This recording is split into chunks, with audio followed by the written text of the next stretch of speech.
Olá, meus alunos do primeiro ano C&D. Vamos iniciar mais uma aula. Essa semana nós iremos trabalhar os gêneros do discurso e também essa questão dos gêneros textuais, que tem tudo a ver, né, está envolvido. Eu coloquei para vocês aí sugestões de link para vocês acessarem, estudarem sobre os gêneros do discurso. E aqui no meu canal, né, da professora Karine Rodrigues, também vocês podem ter mais informações. Quando a gente fala de gênero, né, a gente tem que ter muito claro em relação à produção textual, em relação ao modo de circulação, ao contexto que nós já trabalhamos dentro, né, das nossas aulas, porque ele é muito importante, né? O público que vai receber esse gênero, esse texto, né? Então é muito importante a gente estar atento a isso. Então, gente, tome nota. O gênero do discurso, eles correspondem a certos padrões de composição de textos determinados pelo contexto. Olha só, mais uma vez o contexto, né? A gente deve levar ele em consideração. Em que são produzidos pelo público a que eles se destinam, por sua finalidade, por seu contexto de circulação e etc.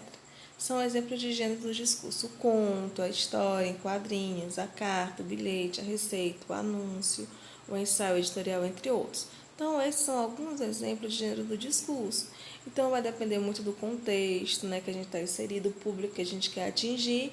A gente utiliza determinado tipo de gênero, né, de discurso.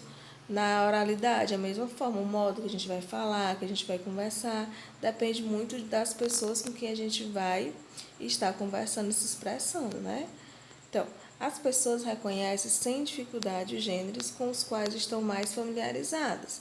Não é necessário ser um médico, por exemplo, para conhecer uma bula de remédio, ou um jornalista para reconhecer uma notícia de jornal. Isso acontece porque muitos desses gêneros estão presentes na nossa vida, né? No nosso cotidiano, no dia a dia. Então, tudo isso são exemplos de gênero de discurso. Uma bula de remédio, né? Um texto jornalístico, uma receita. Então, são gêneros diferentes que querem atingir públicos diferentes. Sabemos inconscientemente quais são as características, que são a estrutura, os temas abordados, o contexto de circulação, a finalidade, e é isso que nos faz reconhecê-los facilmente. Então, não é um assunto difícil, né? Qualquer texto oral ou escrito organiza-se em um gênero de discurso, né? Como estão diretamente relacionados ao uso que as pessoas fazem da linguagem em diferentes situações. Os gêneros não são estáticos. O que não são estáticos? Eles não ficam ali parados no tempo, né? Eles acabam se modificando, né? Eles surgem de maneiras diferentes, né? Pois surgem e se modificam em função de necessidades específicas. Então, assim, é interessante a gente observar isso, né? De acordo com que a sociedade, as pessoas, elas vão evoluindo, os gêneros também eles vão se modificando. Um exemplo interessante, gente, é a questão da internet, né?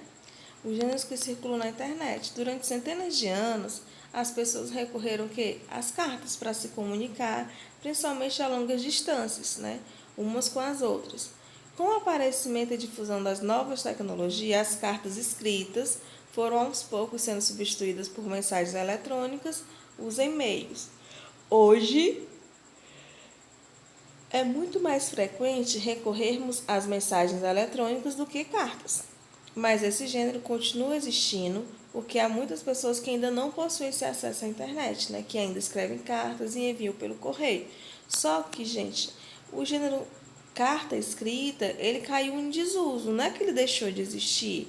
Existe uma evolução desses gêneros e as pessoas, né, por ser uma comunicação muito mais rápida, muito mais eficiente, né, preferiram o quê? Preferiram aderir à internet, né, a tecnologias muito mais avançadas e que vai te dar um retorno muito mais rápido, não é isso?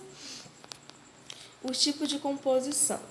Né? Os textos representativos dos vários gêneros são expressos por meio de diferentes tipos. Então, existem os gêneros e existem os tipos. Quais são esses tipos de composição? A narração, a exposição, a argumentação, a descrição e a injunção. Aí, dentro desses tipos de composição textual, a gente vai ter os gêneros textuais. Assim, em função dos objetivos a serem alcançados por um texto, poderemos precisar narrar algum acontecimento, expor o quê? As ideias, apresentar as informações, argumentar, descrever alguma situação ou cena, dar instrução ou ordens, né? Em cada um desses casos, utilizaremos os diferentes tipos de composições mencionadas, né? Há textos em que recorremos a mais de um tipo de composição. Então, existe um determinado texto, gênero, que ele pode ter mais de um tipo, né, de composição. Aí eu coloquei para vocês um quadro que possui aí os tipos, né, de composição de textos, que eu até já citei para vocês, que é a narração. É um tipo textual predominante nos gêneros, como aí tem o exemplo crônica, piada, romance, fábula, né? Você vai contar uma história. A descrição é o tipo textual predominante em gêneros, como retrato, anúncio classificado, ingredientes de uma receita, né? Como texto de abertura, porque ele pode ser instrucional também, né?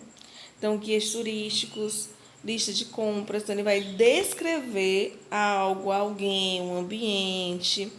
O argumentativo, que a gente utiliza muito, né, principalmente aqui no ensino médio, é predominantemente em textos como manifesto, sermão, ensaio, editorial, uma crítica de um jornal, monografia, tese de doutorado, de redações dissertativas, né? Aí você vai expor os seus argumentos, você vai me dizer o que você sabe realmente de forma argumentativa, né? Sobre o assunto. Explicativo ou expositivo, né? É um tipo textual predominante em gêneros como aulas expositivas, conferências, capítulo de livro didático, né? Verbete, dicionário. Então, vai estar explicando algo. Por exemplo, no nosso momento agora, eu estou fazendo um tipo de composição explicativa, né? Expositiva. Estou expondo um assunto para vocês. E o instrucional ou injuntivo, que é o tipo textual predominante em gêneros como horóscopo, né? Propaganda, bula, receita, manual, né? De instrução, aparelhos, né? De aparelhos, livros de autoajuda. E a gente vai observar muito o verbo. Ele vai dizer, né? Faça isso, observe aquilo, né? Siga, né? Então a gente tem que prestar muita atenção nos verbos, que eles vão estar predominantemente no imperativo, que ele vai estar dando uma ordem, né? Uma instrução. E, pessoal, algumas observações, né? Para a gente aprofundar o assunto, vocês estudem o capítulo 24 do livro de português, pesquisem mais os tipos textuais, né? Quais são as principais características, os gêneros, familiaridades, né? Então, vejam com calma, estudem e na próxima semana a gente faz a nossa atividade. Qualquer dúvida é só entrar em contato.